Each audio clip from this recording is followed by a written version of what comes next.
මේ දිත්තා සුලි කුණාටුවත් සමග අටට සිද්ධ වෙච්ච ආපදාව ප්‍රතිපූර්ණය කරගන්න එහෙම නැත්නම් ඒ ආපදාවට ලක් වෙච්ච ප්‍රදේශ ඒ ජනතාව ඒ වගේම රටක් හැටියට නැවත මේ රට ගොඩනගන්න අවශ්‍ය කරන මුදල් වෙන් කර ගැනීමේ ක්‍රියාවලියට මේ පරිපූර්ණක ඇස්තමේන්තුව බිලියන 500ක් වෙන් කරගන්න. මේ බිලියන 500 වෙන් කරලා වියදම් කරන්නේ කොහොමද කියලා තියෙනවා. ඒ නිසා මේ කාරණයට අදාළව අද දවසේ අදත් විපක්ෂයේ පැත්තෙන් ඉදිරිපත් වෙන කරුණු පිළිබඳව මට හිතෙන්නේ මේ ගැන අපි නොසලකා යන්න ඕනෙත් නෑ. නමුත් ඉතින් මේ කියන කතා දිගටම මෙහෙම කිය ඉන්න එකේ විපක්ෂ ඌමනාව මොකද්ද කියලා තේරෙනවා. හේතුව තමයි තවදුරටත් කියන්න උත්සාහ කරනවා මේ සුලි කුණාටුව පිළිබඳව කල්තියා දැනගෙන එහෙම නැත්නම් මේ කල්තියා කිව්වා මේ අදාළ කරන ආරක්ෂණ පියවරල් ගත්තේ නෑ කියන කතාව.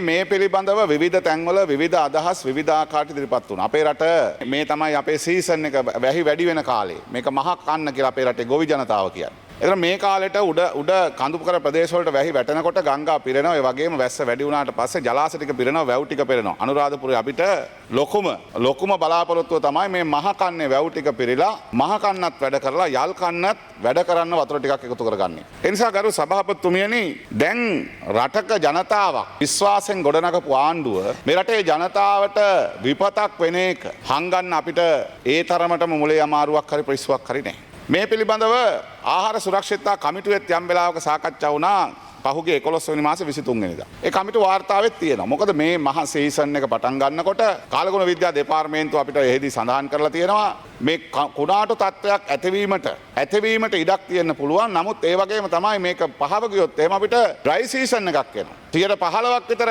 වැස්ස අඩුවෙන් ලැබෙනවා කියලා අපි මේ වෙනකොට පුරෝකථනය කරලා තියෙන්නේ. ඒ නිසා මේ තත්ත්වයට මුහුණ දීම සඳහා ගොවියන්ගේ වගා හානි වුණොත් ඒවට ඉන්ෂුරන්ස් වලට යන්න වෙනවා අපිට. මේවා කියලා තියෙනවා. ඒ නිසා මේ ඇතිවෙච්ච තත්ත්වය තවදුරටත් විකෘති කරන්න විපක්ෂය ගන්න උත්සාහය පිළිබඳව අපි කනගාටු වෙනවා. ඒ කනගාටු වෙන්නේ වෙන කිසිවක් නිසා නෙමෙයි. ව්‍යසනයේ තරම දැනගෙන ඒ තවදුරටත් ඒක මායිම් නොකර මේ සිදු කරන අපවාද අවලාද වගේම මේ නිර්ලජ්ජිත උත්සාහය ගැන අපි කනගාටු වෙනවා. මොකද මේ තමයි රටේ අපේ ඉතිහාසයේ වැඩිච්ච ලොකුම වැහි වැටිච්ච කාලේ. මේට වඩා මේට කලින් අපිට මෙහෙම වැහි වැටිලා නැහැ. මේ තමයි ලංකාවම එකවර ස්වභාවික උවදුරකට ආපදාවකට ලක් වෙච්ච වතාව.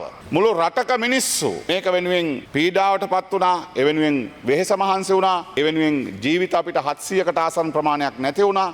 තවත් 100 ගණනක් අතුරුදහන් මේ පීඩාවට පත්වෙච්ච මිනිස්සු වෙනුවෙන් රටක් හැටියට අපිට ගත යුතු උපරිම තීරණ උපරිම සාධාරණ ඉෂ්ට කරන්න අපි කටයුතු කරලා තියෙනවා. ඒ නිසා මේ සිදු කරමින් තියෙන අපරාධයක් විපක්ෂය. තවදුරටත් ඒ අපරාධය කරන එක නවත්තලා අඩුම තරමේ මේ ඇති වෙලා තියෙන තත්ත්වයෙන් මේ රට ගොඩ ගැනීම සඳහා තමන්ට කල හැකි දේවත් කරන්න එකතු වෙන්න.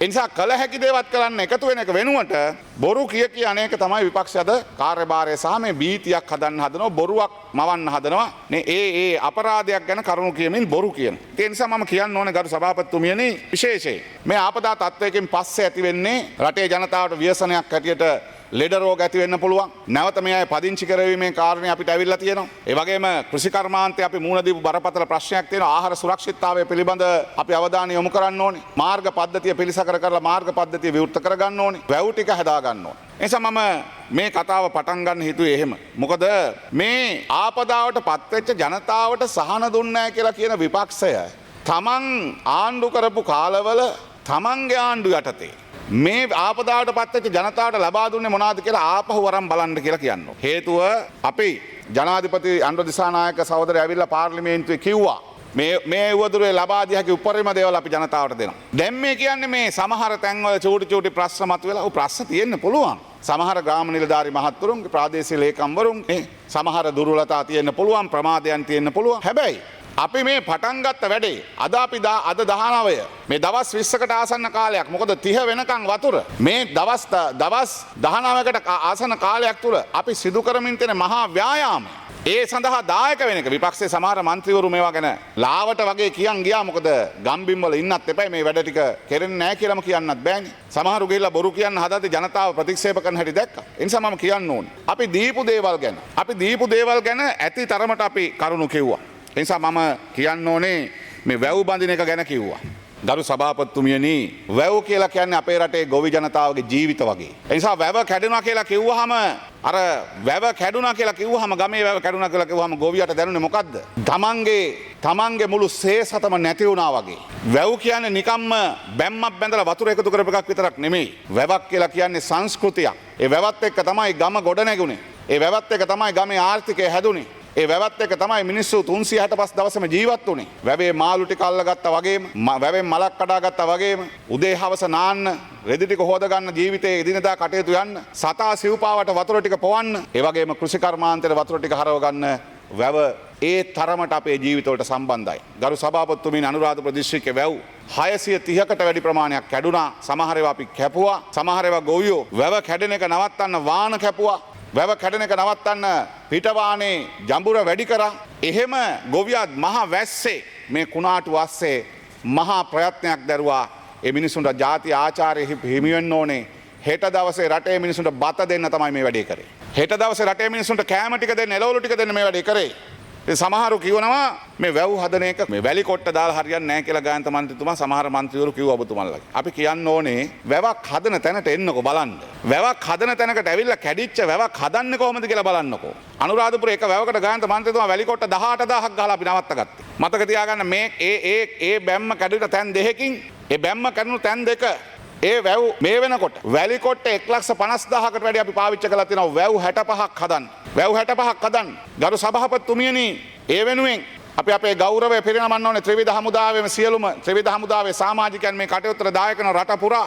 පොලිසිය, සිවිල් ආරක්ෂක සේවා, ඒ වගේම ගමේ මිනිස්සු, ගෙදර තියෙන එළවලු ටික නැත්තම් Tamanට දෙන්න පුළුවන් මඤ්ඤොක්කලේ තම්බන් ඇවිල්ලා මේ වැඩ කරන මිනිස්සුන්ට කන්න දීලා, තමනුත් එතන ඉඳන් පස් ටික වැලි ටික පුරවලා දීලා Tamanගේ වැව ප්‍රතිසංස්කරණය කරගන්නව. මොකටද? මේ අපි ඉන්නේ මහකන්නේ. මහකන්නේ මේ වැහිවලට වතුර ටික එකතු කරගත්තොත් තමයි දැන් මාසයක්, සති 3ක් නැත්තම් සති 4ක් ඉතුරු වෙච්ච ගොයම තියෙන්නේ. ඒ පැල ගොයමට අවශ්‍ය කරන වතුර ටික ඕනේ ඉස්සරහට. ඒ විතරක් නෙමෙයි ගරු සභාපතිතුමියනි, අපේ විපක්ෂයක මන්ත්‍රීතුමෙක් කිව්වා අපි ලක්ෂ 5ක් නෙමෙයි 6,30,000ක් හෙක්ටයාර් වවලා තිබුණා. මේ අවුරුද්දේ අපේ ටාගට් එක 8,40,000ක් හෙක්ටයාර් වවන්න. මොක අතරභාග වගා කරන්න සූදානම් කර භූමීන් තිබුණා. ඒවත් සමහර ඒවා විනාශ වුණා. මේ සමස්ත හානිය මම මේ කියන්නේ කුඹුරු වලට විතරක් හෙක්ටයාර් වලින් ගත්තොත් ගරු සභාපතිතුමනි හෙක්ටයාර් 1,06,000ක්. 1,06,000ක් වගා කරලා තිබිච්ච භූමියයි සමස්ත භූමිය ගත්තාම හෙක්ටයාර් 8,40,000ක්. මේ 8,40,000න් 115කට ආසන්න ප්‍රමාණයක් හානි වුණා. අපි මේකෙන් 100ට මේ 1,06,000න් හෙක්ටයාර් 80,000කට වැඩිය වගා කරන්න පුළුවන්. උදාහරණයක් ගත්තොත් අනුරාධපුරේ හෙක්ටයාර් 20,000ක් විතර සමස්තයක් ලෙස පාඩු වුණා. සම්පූර්ණ ලෙස මේකෙන් 17,000ක් පමණ නැවත වගා කරන්න පුළුවන්. අනිත් ඒවා වගා කරන්න බෑ. හේතුව තමයි ආරං ගිහිල්ලා මුළු කුඹුරුම වැලි වලින් පිරීලා. එනිසා ඒ ගොවියන්ට 1,50,000ක් හෙක්ටයාරයකට රජය දුන්නේ නිකන් නෙමෙයි. වගා කරන්න පුළුවන් නම් නැවත වගා කරන්න. වගා කරන්න බැරි වෙච්ච අයට ආපහු වගා කරන්න බැරි වෙනවා නම් ආපහු ඒගොල්ලන් ජීවත් වෙන්න ඕන 1,01,000ක් හෙක්ටයාරයක් වෙනුවෙන් ලබා දුන්නා. ඒ නිසා මේ වැව් තමන්ගේ ජීවිත වගේ නඩත්තු කරපු ගොවියට, වැව් තමන්ගේ පවුල වගේ තමන්ගේ ගමේ සාමූහික සහයෝගයේ සහෝදරත්වය එකට එකතු වෙච්ච වැව කඩන් ගියාට පස්සේ ගොවියට දැනුනේ වේදනාවවත් අඩුම තරමේ මේ විපක්ෂයට දැනෙලා නැහැ. වැවත් දෙකක් හදන තැනකට ගිහිල්ලා වැලි කොට්ට ටිකක් ගහලා වැලි කොට්ට ටික දාලා මේ ජනතාවත් එක්ක එකතු වුණා නම් මේ පීඩාව, මේ වේදනාව මේක දැනෙනවා. ඒ නිසා මම කියන්න ඕන ගරු සභාපතිතුමියනි, මේ රට නැවත ගොඩනැගීම වෙනුවෙන් රජරට අපිට විශේෂයි වැව් ටික. ඒ නිසා වැලි කොට්ට ගහලා නෙමේ ගොවියන්ට පුළුවන් නම් අල්ලෙන් වහලා හරි මේ වැව් ටික රැක ගන්න ගොවියෝ වැඩ කරනවා. මොකද මේ මහ කන්න දෙන්න ඕන. සමහර වැව් තියෙනවා මහ කන්න විතරයි වැඩ කරන්න පුළුවන්. මොකද ඊළඟ යල් කන්න වැඩ කරන්න වතුර ටික තියාගන්න බෑ. මොකද එහෙම කරොත් එහෙම ඊළඟ මහේ වතුර ටික එකතු කරන්න වැව හදා ගන්න බෑ. ඒ නිසා මේ මහ කන්න වැඩ කරලා ලබන යල් කන්න අතහැරලා වැව හදලා ඊළඟ මහ කන්නට වතුර ටික එකතු කර ගන්න තමයි ගරු මන්ත්‍රීතුමා දැන් ගොවියෝ සූදානම් වෙන්නේ. ඒ තරමට ගොවියට වැව වැදගත්. ඒ නිසා මේ රටේ ආහාර නිෂ්පාදනය සම්බන්ධයෙන් වෙළඳ ඇමතිවරයා හැටියට මට අපේ ආහාර සුරක්ෂිතතා කමිටුවේදී තව විනාඩි දෙකක් කාලයක් කෘෂිකර්ම ඇමතිවරයාත් මමත් මේ පිළිබඳව අපි සාකච්ඡා කරා. රටේ ආහාර සුරක්ෂිතතාවයේදී සහල් වල හිගයක් එනවද කියන කාරණේ පිළිබඳව අපි සොයා බලලා තියෙනවා. දැනට තියෙන තත්ත්වය අනුව මේ වගා භූමි ටික වගා කරොත් අපිට සහල් වල හිගයක් එන්නේ නැහැ. හැබැයි විශේෂත්වයන් තියෙනවා. මොකද මාස 4 වී තමයි සම්බා සහ කීරි සම්බා. මාස 3මාරේ කීරි සම්බා බීජ හොයාගන්න බෑ අපිට. ඒ නිසා එතන ආවොත් හිගයක් අපිට කීරි සම්බා සහ සම්බාවල හිගයක් ඇති වෙන්න පුළුවන්. හැබැයි රතු සහල් සහ නාඩු එහෙම නැත්නම් මේ බාලවී කියන එක මේවා අපිට හිගයක් ඇති වෙන්නේ නැහැ. ඒ වගේම අපිට දැවැන්තල සහානි වුණ ශේෂ්ත්‍ර තමයි ගොවිතැනෙන් අපිට තියෙනවා විශේෂයෙන් රටකජු. බඩේරුඟු හෙක්ටයාර වලින් ගත්තොත් 10000ක් බඩේරුඟු හානි වෙලා තියෙනවා. ඒ වගේම රටකජු ගත්තොත් හෙක්ටයාර 2011ක් හානි වෙලා තියෙනවා. අමු මිරිස් ගත්තොත් හෙක්ටයාර 1188ක් හානි වෙලා තියෙනවා. මුදු ගත්තොත් හෙක්ටයාර 2019ක් හානි වෙලා තියෙනවා. මේ විදිහට ගත්තොත් එහෙම විවිධ භෝග සියලුම භෝග වලට මේ හානිය සිද්ධ වෙලා තියෙනවා. මේ සියලු භෝග සමහර ඒවා වවන්න බෑ. සමහර ඒවා අපිට ආපහු බඩේරුඟු වවන්න බෑ කරු සභාපතිතුමනි මේ කාලේ ඉවර වෙනවා මොකද වැස්සට අහු වෙරෝ නැත්. ඒ නිසා රටක් හැටියට මේ පත්වෙච්ච ආපදාවට උවදුරට ආණ්ඩුවක් හැටියට ලබා දිය යුතු සියලු සහන ලබා දුන්නා. දීවරයාගේ බෝට්ටුව, ගෝවියාගේ කුඹුර, ව්‍යාපාරිකයාගේ කඩේ, සාමාන්‍ය ජනතාවගේ ගෙදර, පොඩි දරුවාගේ පාසල් පොත් ටික ගන්න රුපියල් 25000ක්, ගේ සුත්තර ගන්න 25000ක්, උපකරණ ගන්න 50000ක් මේ විදිහට රජයක් හැටියට ලබා දිය යුතු සියලු සහයෝගය ලබා දීම වෙනුවෙන් තමයි අද මේ පරිපූර්ණ කැස්තමේන්තුවෙත් අපි බලාපොරොත්තු වෙනවා. ඉදිරියටත් ලබා දිය යුතු සහන වගේම පාරවල් තියෙනවා හදාගන්න බැරි වෙච්ච පාරවල්. දැනුත් අපි කතා කරා විලච්ඡ්‍ය ප්‍රාදේශ සභාව නැත්නම් අපිට මනුප ප්‍රාදේශ සභාවේ විලච්ඡ්‍ය බෝගස්ස ප්‍රදේශයේ තියෙනවා. ඒ පාරේ ගරු සභාපතිතුමනි කිලෝමීටරයක් විතර දුරට පාර ගැඩලා තියෙනවා අඩි 8ක් ජඹුරට. පස් වලින් දැම්මොත් එimhe 5 ටොන් 3000කට වැඩිය දාන්න ඕනේ පාර తాවකාලිකව හදාගන්න. දැන් අපේ මනුප ප්‍රාදේශ සභාවේ සභාපතිතුමාත් ඒ වගේම අපි දිස්ත්‍රික් ආපදා කළමනාකරන කමිටුවත් ආණ්ඩුකාරතුමා දිස්ත්‍රික් ලේකම්තුමා ප්‍රධාන ලේකම්තුමා අපි තීරණයක් අරගෙන ඒ පාර తాවකාලිකව හදනවා. මොකද නැත්තම් මේ ගම්වල ජීවත් වෙන ප්‍රදේශවලට යන්න බෑ. ඒක තමයි අපිට තිබිච්ච ලොකුම අභියෝගය. වැව් ටික හැදුවට පස්සේ වැව් ටික හදුවා, පාරවල් ටික හැදුවා, ජනතාවට සහන දුන්නා. ඒ සහන දෙන ගමන් తాවකාලික පිළියම් අවසන් කරලා ස්ථීර විසඳුම් වලට යාම සඳහා තමයි අපි වැඩ කරමින් තිබෙන්නේ. නිසා ඒ ස්ථීර විසඳුම් වලට යන්න හදන අපිට දැන් ආණ්ඩුව විපක්ෂයේ සමහර මේ උසුළු විසුළු එහෙම නැත්තම් මේ විපක්ෂයේ කියන සමහර කතාවලට උසුළු විසුළු අර වෙන කිසියන්න දෙයක් නෑ ගරු සභාපතිතුමින්. ඒ සමන් අවසන් කරන මේ විනාඩිය. ඒ නිසා මේ වෙනකොට විවිධ කතා කියපු අයට මම කියනවා. දැන්වත් ඇවිල්ලා බලන්න කලා ඔය කොච්චර දරුණුනාද කියලා. දැන්වත් ඇවිල්ලා බලන්න මල්වතු ඔය කොච්චර දරුණුනාද කියලා. දැන්වත් ඇවිල්ලා බලන්න මහවැලි ගඟ කොච්චර දරුණුනාද කියලා.